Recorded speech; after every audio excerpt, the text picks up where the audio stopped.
Hello everyone, welcome back to my channel and thank you for joining me for your spirit message today.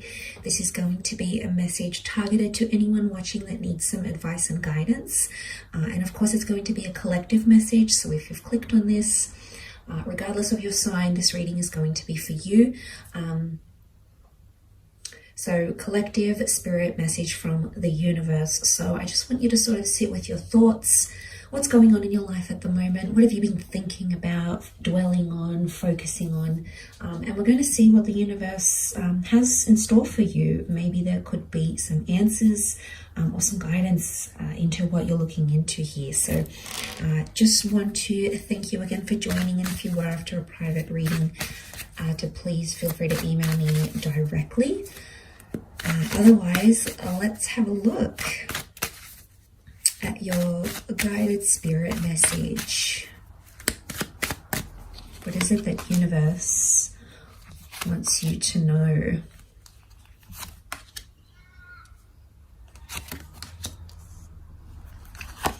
Okay, let's kick it off with the Seven of Swords. Seven of Swords is a betrayal.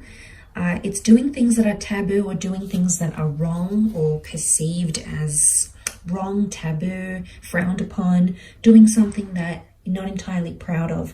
So for some of you, you might be thinking about doing this or have done this. Swords point to air signs, so Gemini, Libra, Aquarius. We've got the Seven of Swords looking towards a collaboration or a partnership or relationship of some kind. So some of you might be doing something that goes against your values in terms of a friendship, partnership, or a romantic relationship. And I think it's starting to weigh heavy on you because you're noticing, I might not be doing the right thing by this person or by this contract or by this enterprise or partnership.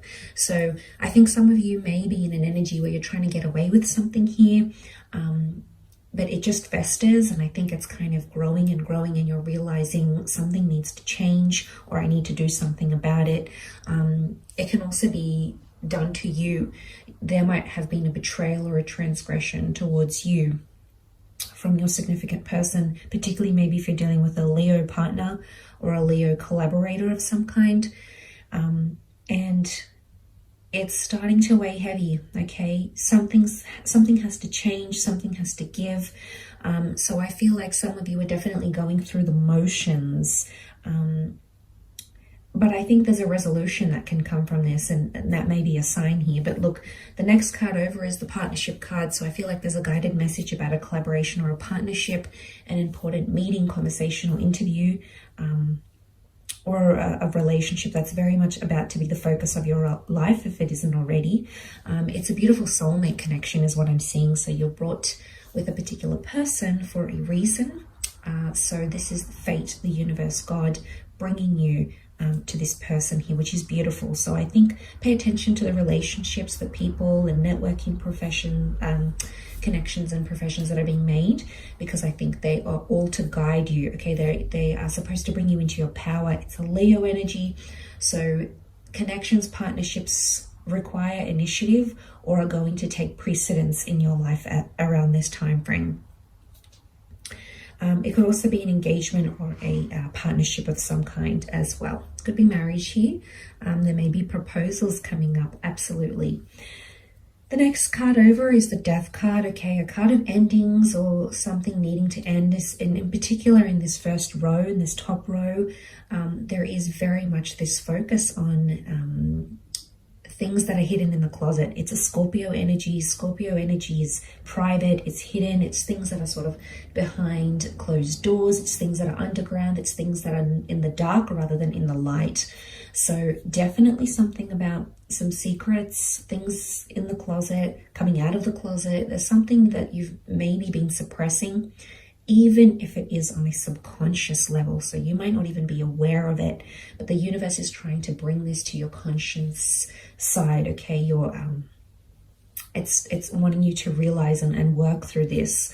But look, it can be an old way of life dying. It can be major changes for a lot of you, or transforming your image, your persona, who you are in the world, how you present yourself. It can be terminating a contract, a relationship, and a lifestyle of sorts. But with that death, it's a transition period. So some of you might feel like you're a little bit in limbo, but you will come out of this. It will pass. You're just probably through the midst of it all, but this won't last forever. Nothing does. This moment shall too pass, and you will be able to reinvent yourself or close off a chapter, but at the same time, reopen it in a very beautiful way. This notion of, you know, these powers of like death and you know, this ace here, it's really telling me that you have to trust whatever is coming to an end in your life, or whatever you feel like you have to end or walk away from. It might not be permanent, might not be forever, but it might just be the best thing you ever did. So it will be wise to remember that as you come into your life and what's going on. Next card, Ace of Pentacles, Hand of God, offering you a physical asset or a physical change of circumstances, more wealth or an opportunity to create money, a new living situation, having a physical asset in your hands, perhaps a car, something of value, however, and something that could prove lucrative or make you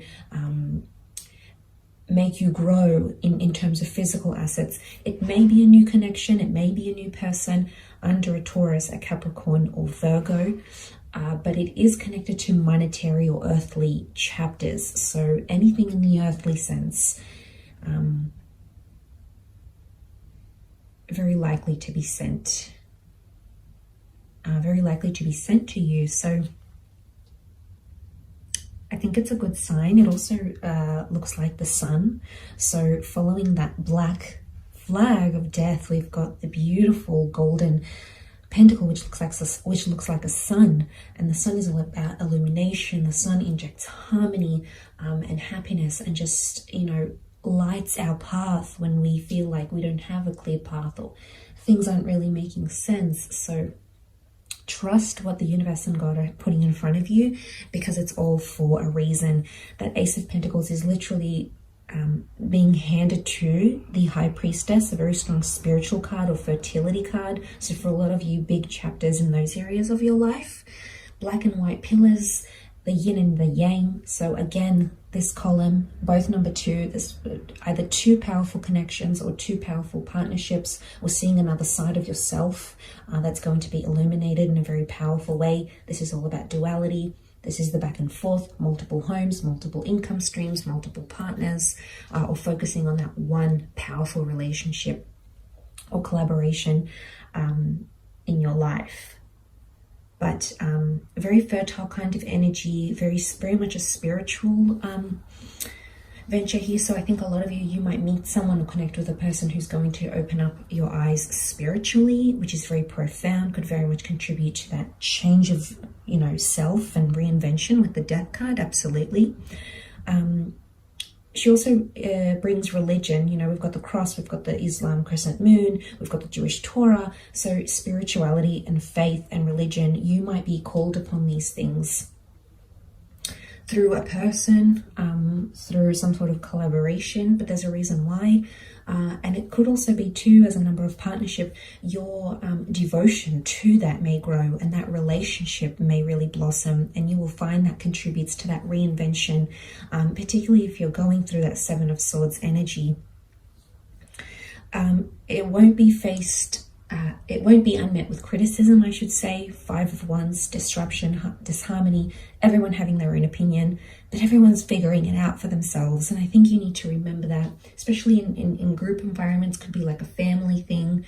There might be someone who disagrees with the way you're doing things, and they might be advising you on what to do, what's best for you, but really you have to stay true to yourself and what you want out of this life and out of this experience, because I think everyone's going to have their own opinion. Everyone's going to be so willing and so quick to judge others on what they're doing without looking internally, but they could be projecting. So look, if you're working in a group or a social vibe, or a group environment or a cohesive thing, this is a family group, this is a collective, you could see some disruptions in the collective, but this can be a good sign.